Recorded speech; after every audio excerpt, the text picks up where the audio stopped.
Well, welcome back to 340 Paddler, and today you can see I'm going to talk about kayak outfitting. Now I'll do a separate video for surf ski, and hopefully someone else will do a video on canoe, because canoes are a mystery that I am just not familiar with. But let's start with the kayak. We'll start at the front and move back. I'm doing this by request. Someone requested a few days ago that I talk about some of the outfitting issues. And this boat, some of you may recognize, I ran this in 2012, so we're going to run through effectively that setup. But it's a similar setup that I've used in QCC 700s and in my surf skis. First, up at the bow, and start at the bow, we've got these e-gear lights. Let's see if I can get that with the sunshine. Apparently not. But these are commonly available for about $15 to $20 on Amazon. You get your red, your green, and your clear. And it's mounted on Velcro, so I can just pull this right off and mount it for the race. You also need your race numbers. They need to be clear and visible from shore. Usually 4 inches is the standard. As we move back, you can see there's a very long boat. We've got the deck bag up on front, and usually I mount my GPS right on top of the deck bag with some Velcro there. This is all representational, so nothing's really set up for this boat right now. In the deck bag, I keep anything that I need to have on hand, with the exception of food and the pee bottle. And these things include, for example, sunscreen, or sunglasses, or whatever else. And sunscreen you're going to want to use on your way to Lexington and between checkpoints, so make sure it's accessible. Inside the boat, generally I keep my pee bottle, usually Velcroed to the side in a kayak, so that makes life a little bit easier. As I jump over here, we have our kayak pad, our seating pad. And here I'm using a yak pad, but I've also used in other races these squish pads. These are about $30. Piece of Thermarest cut for my sit bones. All of them work well. I also added a back band in this case because it definitely helped with support as you get more tired and the race continues. Usually the food bag and pee bottle will sit under my legs or between my legs or up in a corner during the race. Immediately behind my seat is the hydration system, whatever you're using. This is representational again. Just with a hose coming up. In a kayak, this is a great setup because you can pull it right out. No messing around with hatches.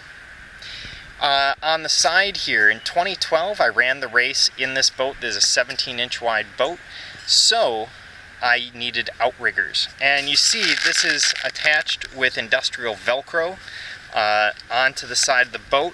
The Velcro on the noodle is actually wrapped in fishing line because the adhesive on the Velcro does not play well with the foam. Moving back further, we have the boat bag. Now these are things that I feel I need in the boat, sort of an emergency kit.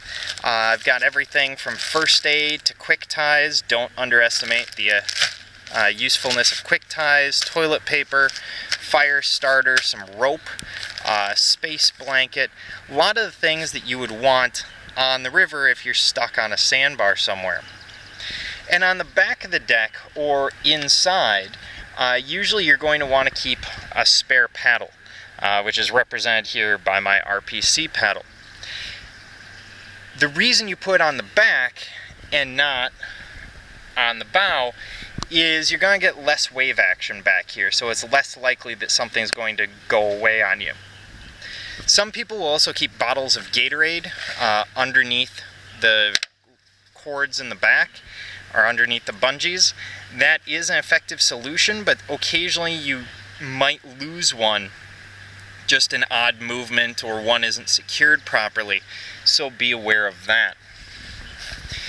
Moving back, by the way, you'll notice there are reflectors on the boat. every few inches. I should probably get out of the sun.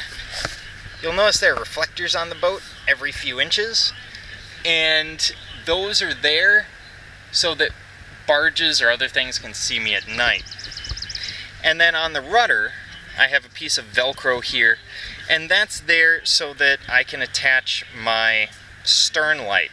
Now, some people tell me it needs to be elevated. I've never had a problem running a stern light pretty low set on the deck, but if it ever becomes an issue, you can get an elevated version where you'll put a stick up and mount it on top of that. But that's the basic 340 setup. Obviously, there are more things you can add to this, but you always want to keep the boat light. One other thing, when you're loading your boat, preferably weeks ahead of time, and sort of practicing what you're going to load your boat with, make sure that you trim your boat. So what you should do is make sure that the balancing point when the boat is fully loaded is approximately at the seat, and that should trim out your boat, by which I mean it should rest perfectly flat in the water. You don't want to be sitting there with a boat that's very bow heavy or stern heavy, and especially a situation like this where I've got a stern hatch but no bow hatch. You have to be very careful of that. That's why I put the water immediately behind me, because it helps with that weight situation. If you have any questions, comments, concerns, quarrels, qualms, quandaries, curse words, please leave them in the comments below. Otherwise, this is 340 Paddler, hoping that you keep your paddle in the water.